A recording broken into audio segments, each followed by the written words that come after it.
అందరికీ నమస్కారం. నా పేరు రెడ్డి రామకృష్ణ. నేను చదివే కవిత సముద్రంతో ఆటలాడే కుర్రాడు.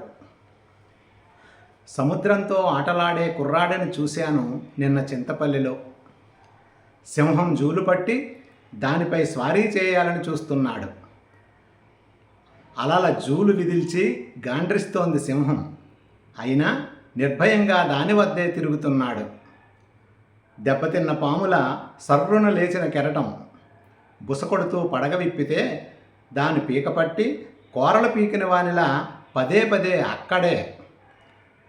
12 ఏళ్ల బాల్యమే అయినా గుండెల కింద కట్టబెట్టుకొని సముద్రాన్ని జయించాలని చూస్తున్నాడు. ఒంటిపై చొక్కా కూడా లేనివాడు.